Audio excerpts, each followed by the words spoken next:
أعوذ بالله من الشيطان الرجيم. بسم الله الرحمن الرحيم. يا أيها الذين آمنوا اتقوا الله وذروا ما بقي من الربا إن كنتم مؤمنين فإن لم تفعلوا فأذنوا بحرب من الله ورسوله وإن تبتم فلكم رؤوس أموالكم لا تظلمون ولا تظلمون وإن كان ذو عسرة فنظرة إلى ميسرة وأن تصدقوا خير لكم إن كنتم تعلمون واتقوا يوما ترجعون فيه إلى الله ثم توفى كل نفس ما كسبت وهم لا يظلمون. اللہ تبارک و تعالیٰ نے سورۃ البقرہ میں مومنوں کو صدقہ و خیرات کرنے کا حکم دینے کے بعد سودی تجارت، سودی کاروبار اور سود کا لین دین سے منع فرمایا. اللہ تبارک و تعالیٰ اللہ سے ڈرنے کا حکم دیتے ہوئے کہتا ہے کہ اے مومنوں، تم سودی کاروبار کو چھوڑ دو اگر واقعی تم مومن ہو. اگر تم ایسا نہیں کرتے ہو تو یہ سمجھ لو کہ تم نے اللہ اور اس کے رسول سے جنگ کا اعلان کیا ہے. اللہ تبارک و تعالیٰ سود کی انتہائی بری چیز کے متعلق یا اس کی خطرناک امر ہونے سے متعلق بیان فرماتا ہے کہ سود کا استعمال کرنا اور سودی تجارت کرنا، قرض میں سود کا لین دین کرنا، یہ ایسے ہے جیسے کہ تم نے اللہ سے اور اس کے رسول سے جنگ کا اعلان کیا ہے. نبی کریم صلی اللہ علیہ وسلم نے سود سے منع کرتے ہوئے یہ فرمایا: لعن اللہ آکل الربا وموکلہ وکاتبہ وشاہدیہ. اللہ تبارک و تعالیٰ کی لعنت ہو سود کھانے والے پر، سود کھلانے والے پر، اور سود کے بارے میں لکھنے والے پر، اور اس پر جو گواہ بنتے ہیں ان پر.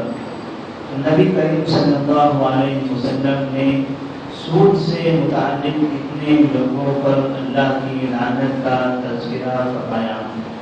جس سے سمجھ میں آتا ہے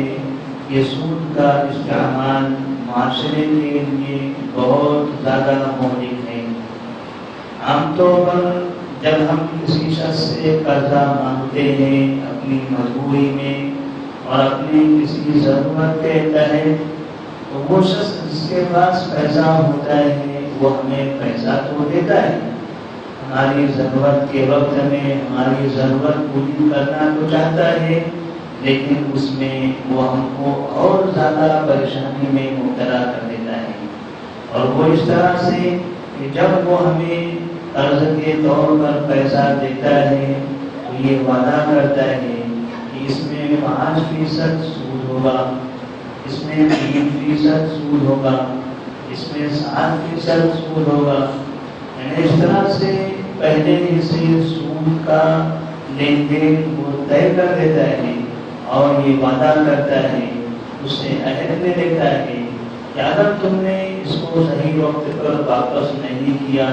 تو اس طرح سے تم پر سود سے پیسہ بڑھتا چلا جائے گا. وہ انسان جو پہلے سے کسی وجہ سے مجبور تھا، پریشان حال تھا، اس نے اس سے قرضہ لیا، قرضہ لینے کے بعد اس پیسے کو خرچ کیا. اب دوبارہ اس شخص کو واپس کرنے کے لیے اگر اس کے پاس پیسہ نہیں آ سکا تو ایسی صورت میں قرضہ دینے والا اس کے سر پر سوار ہو جاتا ہے اور سود کے ساتھ میں اس کے پیسے کا مطالبہ کرتا ہے. اگر وہ دینے کی استطاعت نہیں رکھتا تو اس کے گھر میں لے جاتا ہے، اس کی گاڑیاں اٹھا لے جاتا ہے، اس کے گھر کا سامان اٹھاتا ہے، اور اس سے بھی نہیں ہو سکا اس بات کی کوشش کرتا ہے کہ اس انسان کو قتل کر دیا جائے۔ تو اس طرح سے اللہ تبارک و تعالیٰ نے جن چیزوں سے منع فرمایا ہے، رب کی نگاہ میں جو محرمات ہیں، حرام کردہ چیزیں ہیں،